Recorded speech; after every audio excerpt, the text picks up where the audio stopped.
Hello students, कैसे हैं आप सब। आई होप आप सब बहुत अच्छे होंगे और बहुत अच्छे से पढ़ाई कर रहे होंगे और आपको सब कुछ बहुत अच्छे से समझ में आ रहा होगा। देखिए, हमने हेरिडिटी से रिलेटेड सारी वीडियोस अपने चैनल पे डाल दी है। आप प्लीज़ जाकर उसे देखिए। चैनल का नाम है बायो दीदी एबल। वहाँ पर हमने जेनेटिक्स से रिलेटेड, मतलब यही हेरिडिटी से रिलेटेड सारी वीडियोस हमने अपलोड कर दिया। आप प्लेलिस्ट में जाइए और प्लीज़ सारी वीडियोस देखिए। वहाँ पे मैंने अच्छे से आपको सारी टर्मिनोलॉजी बहुत इजी लैंग्वेज में समझाई है। मेंडल के सारे एक्सपेरिमेंट, सारे लॉ बहुत अच्छे से समझाएं। तो प्लीज़ जाइए, एक बार आप आराम से उन्हें देखिए, आपको बहुत अच्छे से वो सब समझ में आने वाला है। फिर भी एक बार हम फटाफट से एनसीईआरटी को रिव्यू कर लेते हैं, ठीक है। देखिए, एनसीईआरटी के लिए हमने जो चैप्टर है हमारा हेरिडिटी एंड इवोल्यूशन, इसमें से इवोल्यूशन सिलेबस में से हटा दिया गया है। अगर आपको इवोल्यूशन से रिलेटेड वीडियोस चाहिए तो प्लीज़ मुझे कमेंट सेक्शन में बताइए, मैं आपके लिए इवोल्यूशन से रिलेटेड भी वीडियोस अपलोड कर दूंगी। देखिए, हेरिडिटी से रिलेटेड मैंने सारी वीडियोस इस चैनल पे अपलोड कर दी है। एनसीईआरटी आज हम पढ़ लेंगे। इसके साथ में जो क्वेश्चंस हैं, जो एनसीईआरटी के क्वेश्चंस हैं, अदर इम्पॉर्टेंट क्वेश्चंस हैं, प्रीवियस ईयर्स के क्वेश्चंस हैं, वो मैं आपको ज़रूर सॉल्व करवाऊंगी।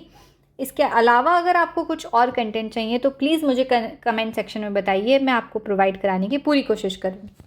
देखिए, जो हेरिडिटी है वो हम आराम से अच्छे से पढ़ चुके हैं कि जब एक पेरेंटल जनरेशन से, एक जनरेशन से दूसरी जनरेशन में कैरेक्टरिस्टिक्स का ट्रांसमिशन होता है, उसे हम क्या कह देते हैं। जो ट्रांसफ़र होता है कैरेक्टर्स का, उसे हम क्या कह देते हैं, उसे हम हेरिडिटी कह देते हैं, ठीक है जी।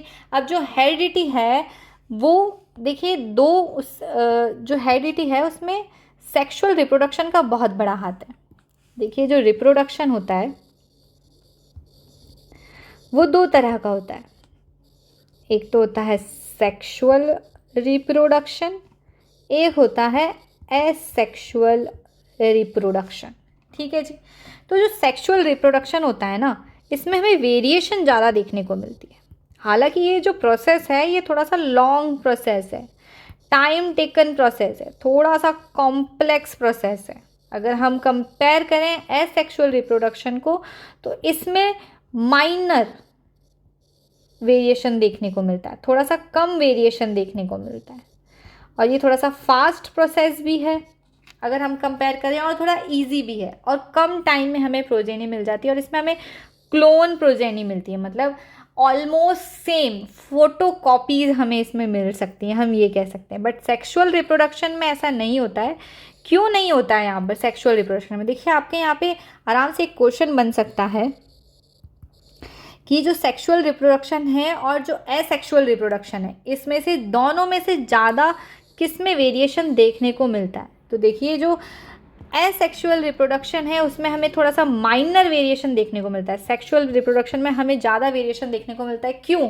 क्योंकि इसमें जीन इन्वॉल्व होते हैं, जेनेटिक मटीरियल इन्वॉल्व होता है, डीएनए इन्वॉल्व होता है, जिनके थ्रू एक जनरेशन से दूसरी जनरेशन में कैरेक्टरिस्टिक्स ट्रांसफ़र होते हैं, उससे वेरिएशन ज़्यादा आती है। जेनेटिक मटेरियल की वजह से यहाँ पर वेरिएशन ज़्यादा आती है।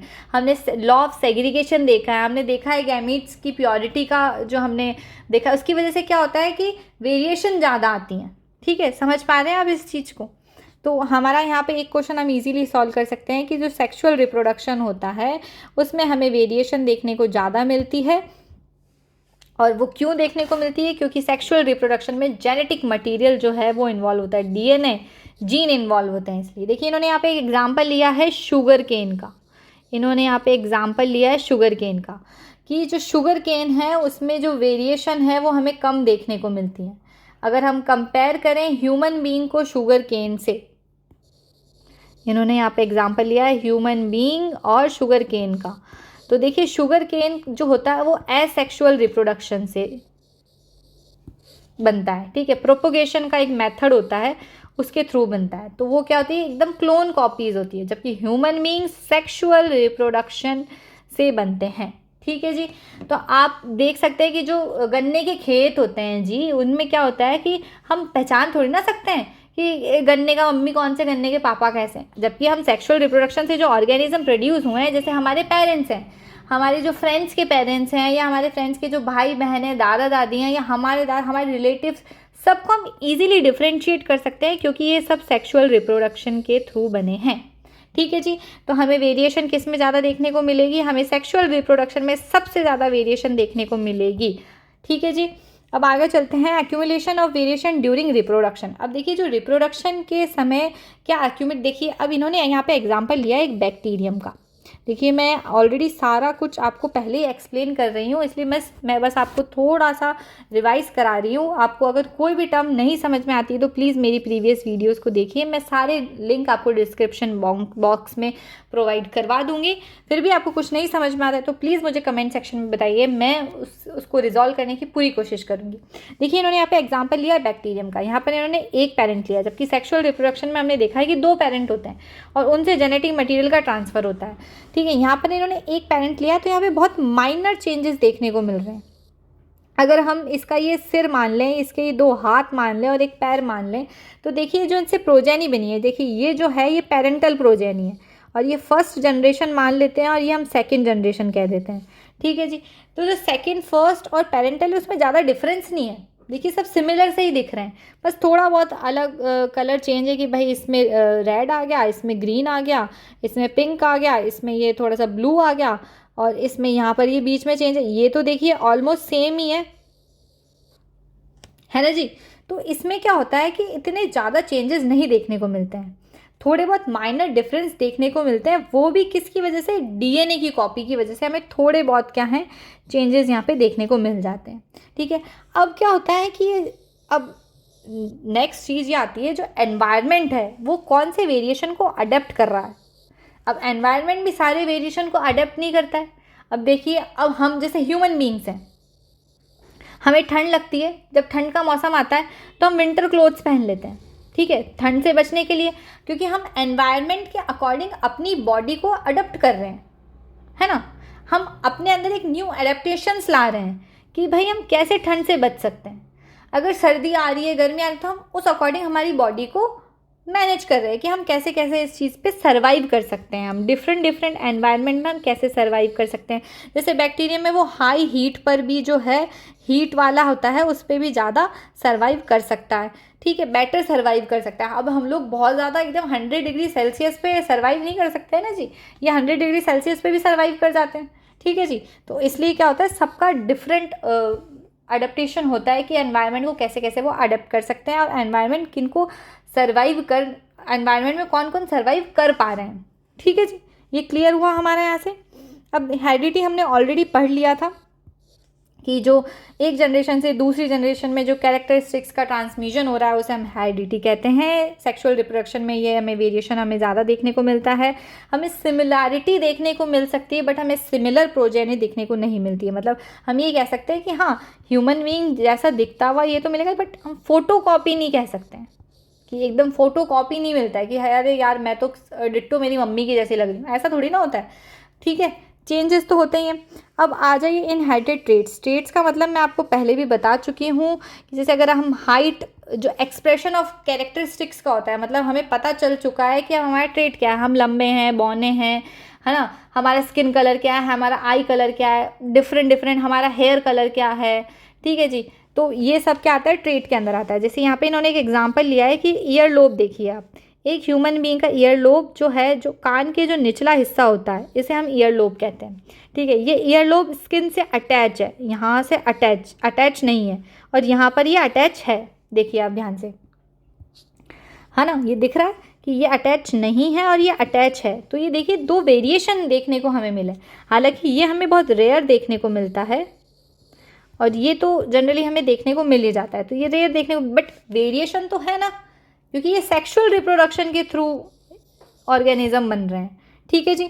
तो ये क्या हो गए, हेरिडिटी, जो इसका मतलब यहाँ पे हेरिडिटी से है। हेरिडिटी का मतलब आप समझ गए हैं कि हेरिडिटी में वेरिएशन हमें देखने को मिलते हैं। ठीक है जी।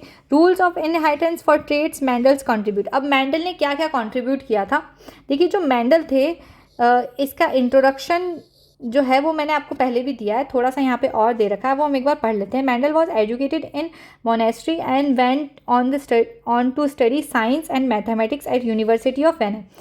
failure in the examination for a teaching certificate did not suppress his zeal of scientific quest. He went back to his monastery and started growing peas. मतलब इन्होंने पी प्लांट पे डिस्कस किया था, ये मैंने आपको पहले भी बताया था.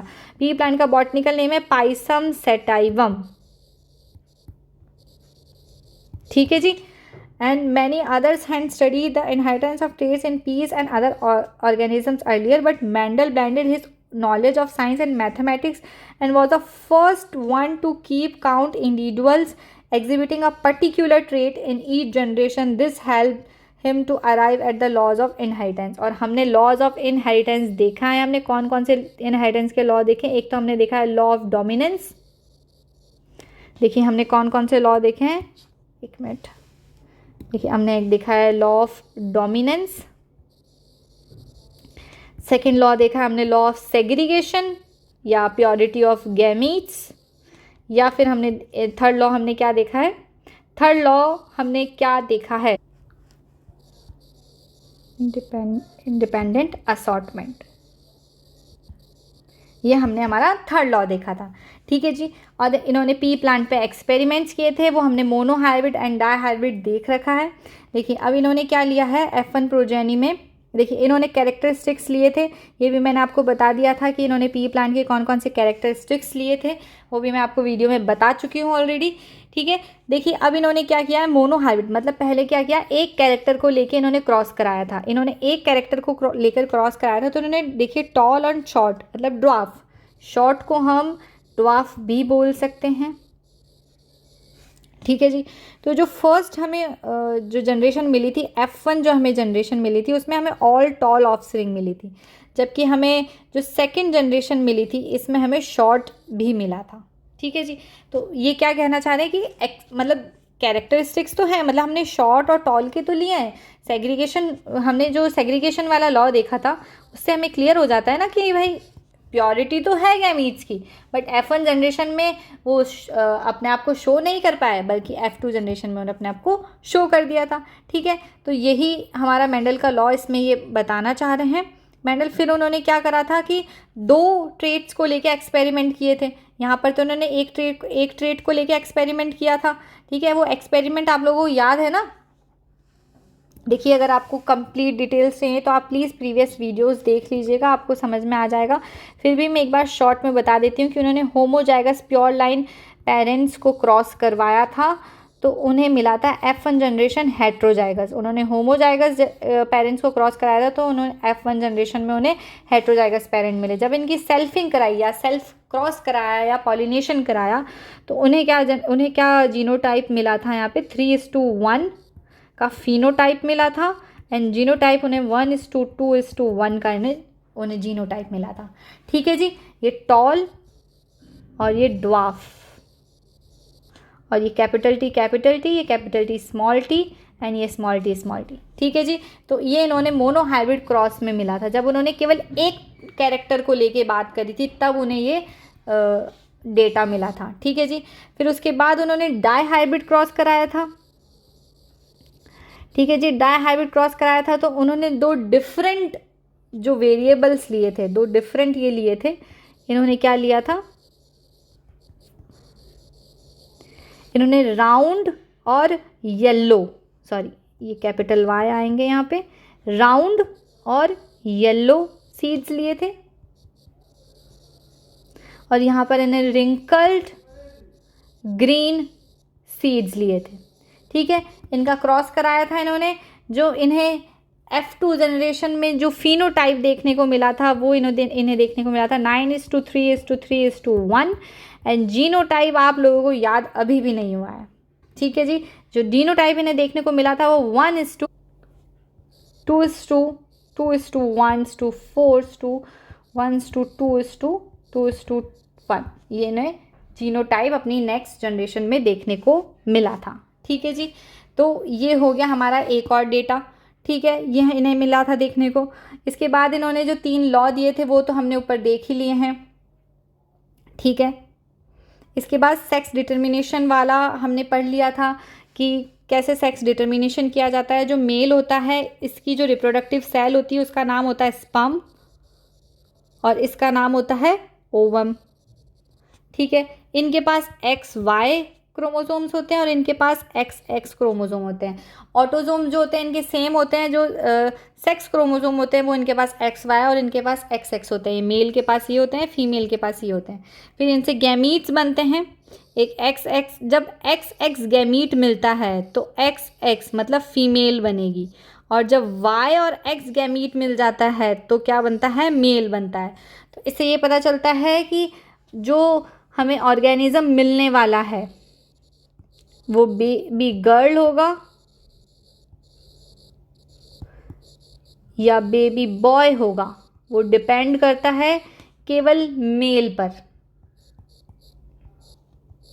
ठीक है जी, अगर XY और XX का क्रॉस करा रहे हैं, अगर XX मिल रहा है तो ये गर्ल बेबी बनेगा, और Y और X का क्रॉस करा रहे हैं तो ये क्या बनेगा, बॉय बनेगा। ठीक है जी, तो ये चैप्टर हमने कंप्लीट कर दिया है जितना एनसीईआरटी में था। इसके अलावा अगर आपको कोई भी प्रॉब्लम आती है तो प्लीज़ आप पूछिएगा, मैं आप कमेंट सेक्शन में मैं सॉल्व करने की पूरी कोशिश करूँगी। और नेक्स्ट वीडियो में हम इससे रिलेटेड जो एनसीईआरटी के जो जितने भी क्वेश्चंस हैं, एक्स्ट्रा जितने भी क्वेश्चंस हैं, लास्ट ईयर के जो इंपॉर्टेंट क्वेश्चंस हैं, वो सब सॉल्व कराने की कोशिश की जाएगी। फिर भी आपकी तरफ से कुछ नए क्वेश्चंस हो तो प्लीज़ मुझे कमेंट सेक्शन में बताइएगा, मैं पूरी कोशिश करूँगी इन क्वेश्चंस को सॉल्व करने की। Thank you.